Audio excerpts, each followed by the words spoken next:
En nuestra sección de negocios y finanzas, el día de hoy les tenemos información interesante, y es que vamos a hablar un poco de historia.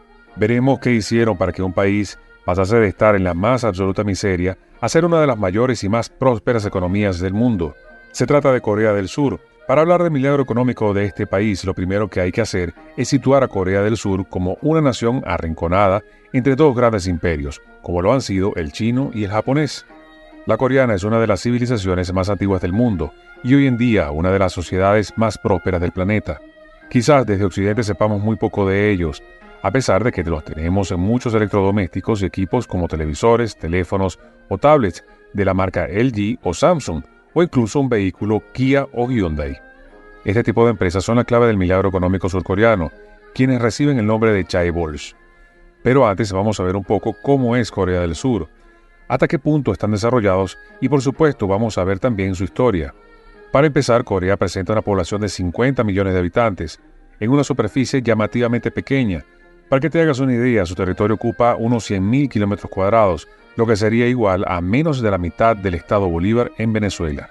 Por lo que la densidad de población es altísima. Corea tiene hasta 7 grandes áreas metropolitanas, como lo son Busan y Daegu. Pero hay una que destaca por encima de todas, su capital Seúl, donde residen unos 25 millones de personas, que es la mitad de su población. Pero ¿por qué hablamos del gran milagro económico surcoreano? Pues vamos a dar los datos. Vemos que Corea es una gran megapotencia económica industrial, siendo la 13ª economía más grande del mundo y la 4ª potencia regional tras Japón, China e India. Además, su índice de desarrollo humano, el indicador que mide la calidad de vida de un país, también se encuentra en el puesto número 13. Esto lo ha logrado por convertirse en un país con un fuerte potencial industrial, equivalente al 40% del PIB, que lo convierte en un líder mundial en sectores como la construcción naval, la de producción de aparatos electrónicos como teléfonos móviles y mucho más. Debemos imaginarnos a Corea como un país altamente avanzado tecnológicamente, con un desarrollo descomunal en comunicaciones e incluso con el mejor Internet del mundo. Para que nos hagamos una idea, el 94% de los surcoreanos tiene un teléfono inteligente de alta gama. A través de sus políticas económicas, se ha podido establecer un modelo desarrollista en el Estado, con grandes beneficios sociales que han reducido la pobreza a casi hacerla desaparecer. A nivel educativo, su sistema podría ser comparado con el de Finlandia. De hecho, los mejores alumnos del mundo en diferentes campos, como podrían ser las matemáticas, son surcoreanos. No en vano, Corea del Sur es el tercer país del mundo con más patentes registradas. Actualmente, solo el 1% de los coreanos son analfabetos, un dato realmente impresionante para un país que hace 50 años era de los más pobres del mundo. Hagamos entonces un repaso sobre su historia.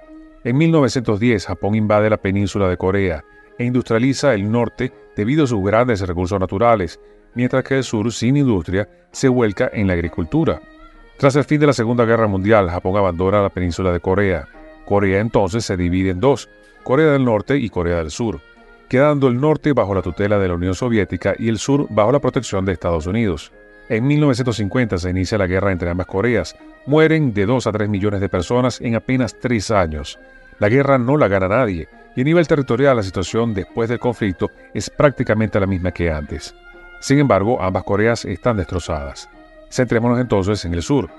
La situación es de auténtica vulnerabilidad, de hambrunas y de miseria.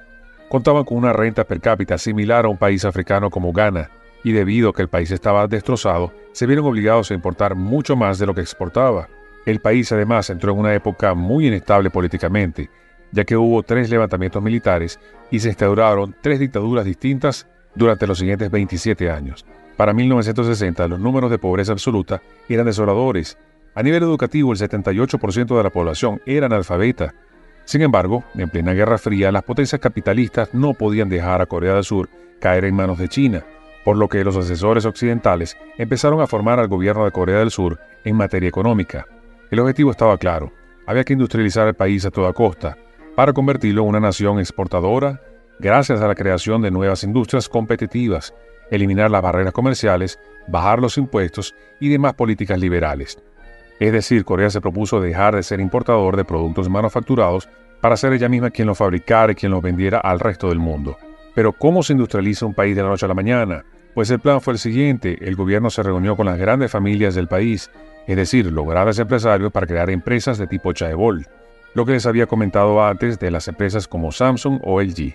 Las chaebols son grandes conglomerados empresariales que abarcan todos los sectores de la actividad industrial y de la actividad comercial. Se caracterizan por ser un modelo empresarial de tipo holding, basado en un alto desarrollo tecnológico y con una posibilidad de crecimiento espectacular.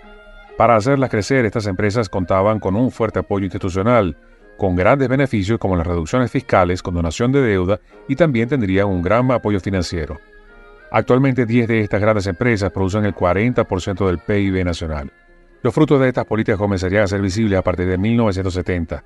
La primera consecuencia de la creación de este tipo de empresas fue un éxodo rural masivo a las grandes ciudades, ya que los campesinos muy empobrecidos se vieron obligados a migrar a las ciudades en unas condiciones un tanto pésimas, con salarios bajos y jornadas semanales de hasta 68 horas. Esto ha producido un desarrollo descomunal en las ciudades, formando así grandes áreas metropolitanas. Todo ello a nivel medioambiental ha tenido terribles consecuencias. Hablamos de una inmensa deforestación, crecimiento exponencial de la contaminación en las urbes y una pérdida de infinidad de ecosistemas distintos que tenía el país. Pero eso quedó de lado para los coreanos, ya que su renta per cápita había aumentado 1000 veces desde entonces. Las políticas de educación tomadas en el país han hecho que los estudiantes universitarios busquen normalmente dos tipos de salidas laborales beneficiosas para el bien común de la nación, es decir, o trabajan para el gobierno o hacen lo imposible para entrar a una de estas grandes empresas. Pero en este modelo orientado a la superproducción de productos manufacturados, tiene una cara oscura detrás. Hablamos que la presión que tienen los estudiantes y empleados coreanos hace que tenga la mayor tasa de depresión del mundo y las consecuencias que eso conlleva.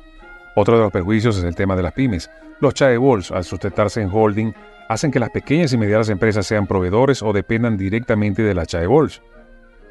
Está claro que los conglomerados han sido el motor del crecimiento económico acelerado, pero no han traído consigo una mayor equidad social en términos generales. La pobreza sí se ha visto muy reducida, pero la desigualdad persiste entre unos trabajadores y otros. En los últimos años, el sistema de crecimiento coreano parece que está debilitado y se está quedando obsoleto. La economía se ha ralentizado y ha crecido el endeudamiento. Los salarios están estancados y las pymes no pueden mantenerse sin una subvención estatal que las ampare. Además, los grandes conglomerados están empezando a descolocar su producción a países como la India o México para no perder la rentabilidad. Es decir, el país se vio obligado a diversificarse en tiempo récord, ya que la economía con la que ha crecido tanto es demasiado dependiente de muy pocas empresas y para colmo están saliendo del país. Afortunadamente para Corea le queda su gran sistema educativo, lo que sigue generando unos recursos humanos cuya productividad es altísima, y es allí donde se está orientando el gobierno surcoreano. Por eso han decidido que es el momento de las startups, empresas basadas en el uso intensivo de la tecnología que permita un crecimiento rápido y sostenido en el tiempo. La nueva estrategia surcoreana trata de rivalizar con Silicon Valley en Estados Unidos, aspirando a ser el nuevo puerto tecnológico de referencia en Asia y en el mundo. Las startups serán el objetivo del gobierno surcoreano, y este parece que sabe muy bien cómo cuidarlas. ¿Y tú qué opinas de esto? ¿Podrá Corea del Sur salvar su economía o tendrá una crisis esperándoles a la vuelta de la esquina? Envíanos tus opiniones y comentarios visitando nuestro canal de YouTube, Radio Web Latina, donde tenemos los segmentos de programas anteriores para que puedas verlos y opinar al respecto. Mi nombre es Luis Mesa y será hasta la próxima.